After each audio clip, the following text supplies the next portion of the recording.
Bueno, y ahora el bloque de Economía y Mercados, y vamos a hablar de este proyecto que acaba de aprobar por mayoría la Comisión de Defensa del Consumidor del Congreso. Un proyecto que lo que busca es controlar, hacer un control previo de las fusiones y las adquisiciones justamente para evitar la concentración en el mercado y no dañar así, no perjudicar así a los consumidores. Y para hablar justamente de cómo esto se traduce en beneficio para los consumidores, estamos con el presidente de la Asociación Peruana de Consumidores y Usuarios, ASPEC, el señor Crisólogo Cáceres, a quien le agradezco por acompañarnos esta tarde, señor Crisólogo. Hola, y en principio, ¿qué opina, para que la gente entienda, cómo en principio una ley de fusiones y adquisiciones, una ley de control previo de concentración de mercado, favorece a los consumidores? Una de las mejores formas para asegurar que los consumidores tengan productos de calidad a precios asequibles es la competencia.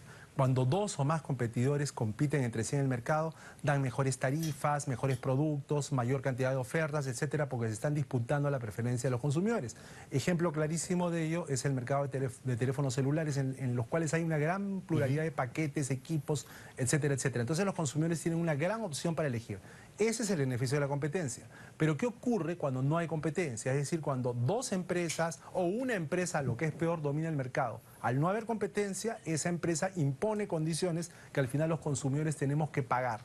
Clarísimo es el ejemplo del año pasado, cuando en enero se anunció la fusión o la compra por parte de Intercorp de todas las cadenas de farmacia de la competencia, con lo cual en la actualidad domina aproximadamente el 90% del mercado de medicamentos en el país. El 90%. ¿Por qué se pudo lograr eso? Porque no hay una ley de fusiones y concentraciones empresariales que diga, ¿sabes qué? Tú puedes fusionarte con la otra empresa, pero hasta cierto punto, nada más. Entonces es por eso que se da. Y estas fusiones, como tú bien conoces, se están dando en una serie de mercados. Lo que está prohibido en el Perú en estos momentos, legalmente prohibido, es la concertación de precios. Es decir, que dos o más empresas se pongan de acuerdo para fijar e inflar precios artificialmente. Entonces las empresas han sido sistemáticamente, en muchos casos, sancionadas por el INDECOPI por concertar. Pero un día las empresas llegaron a la inevitable conclusión. Oye, ¿pero por qué hacemos algo ilegal si podemos hacer algo legal? Vamos a fusionarnos. Como no hay una ley que controle las fusiones, no importa que dominemos el 60%, el 80%, el 90%, no es ilegal. Y es así como se produce, por ejemplo, lo de las farmacias. A diferencia de lo que pasa en otros países en los cuales sí hay límites para la fusión. ¿No? En América Latina nada más, ni qué decir de Estados Unidos, ni qué decir de la Unión Europea. En América Latina los únicos países que no cuentan con una ley de control previo de fusiones son Guatemala, Cuba y el Perú. Esto ha estado en debate hace muchos años. Finalmente usted ha podido revisar lo que se ha aprobado, entiendo, en la Comisión de Defensa del Consumidor hoy hace poco más de una hora y media. ¿Qué le parece los términos en los que se acaba de aprobar este proyecto? Lo primero es saludar que se haya aprobado el proyecto en la comisión, pero recordemos que esto tiene que ser sometido a lo que diga el Pleno, es decir, todavía no es una ley propiamente dicha. Y además esto tiene que ser luego enviado al Poder Ejecutivo para que el presidente la promulgue o la observe. Pero bueno, es un saludable paso que la Comisión de Protección al Consumidor, que preside el congresista Elías, haya aprobado esto. Y entiendo que hay cierto consenso, porque el Cierto consenso, porque ni siquiera ha sido aprobado por unanimidad. Recuerda, como tú dijiste, que ha sido aprobado por mayoría.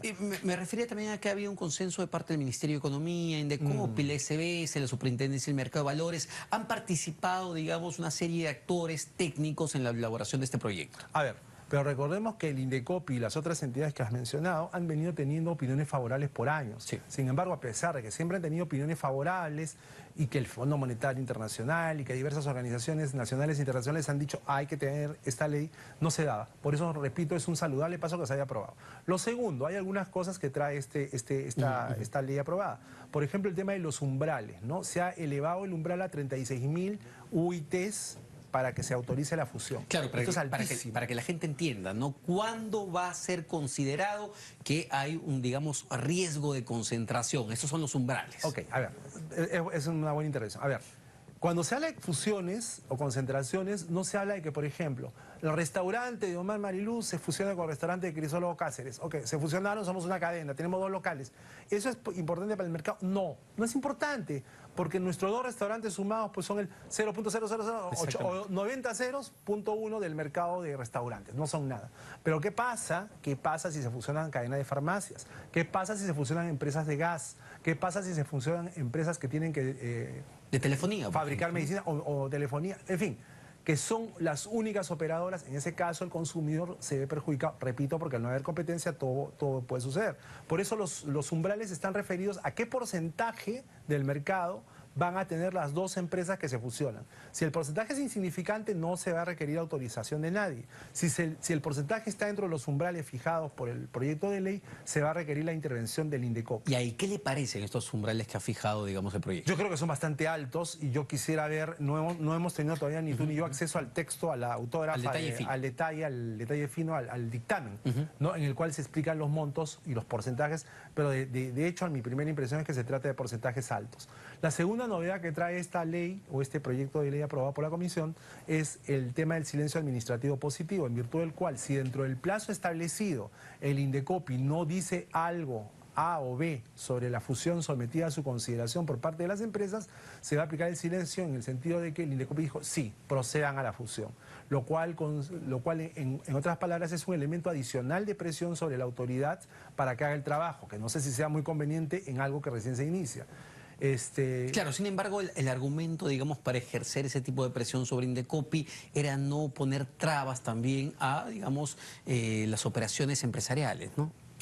Bueno, es que el tema de que las operaciones empresariales tienen que hacerse a toda prisa porque son lo mejor ha quedado desvirtuado con todos los escándalos que hemos visto de corrupción por parte de las empresas privadas. El Club de la Construcción da buena cuenta de ello. O sea, durante años nos han vendido la canción de que el Estado es ineficiente, el Estado es tramposo, el Estado es corrupto, etcétera, etcétera. Esa es la letanía que hemos escuchado por años. Pero los hechos demuestran que la corrupción estaba por otro lado. Entonces, a una entidad que recién nace, porque el INDECOPI va a tener que contratar personal y va a tener que tener un presupuesto adicional, bueno, no sé si sea conveniente, reitero, ponerle ese tipo de presión. Ahora, sobre la fecha de vigencia en la cual se implementará esta norma, se le da un plazo de 1 año. A mí me parece que 1 año para contratar personal y obtener el presupuesto es excesivo, no entiendo por qué. En 1 año se pueden dar más fusiones, pues. En este momento que estamos conversando, vaya usted a saber cuántas empresas más están negociando para fusionarse y tener partes importantes del mercado, ¿no? ¿Usted cree que se produzca quizá una cascada de fusiones que sí. y concentraciones? Yo me temo que esa es una situación que se puede dar, porque se les ha dado 12 meses.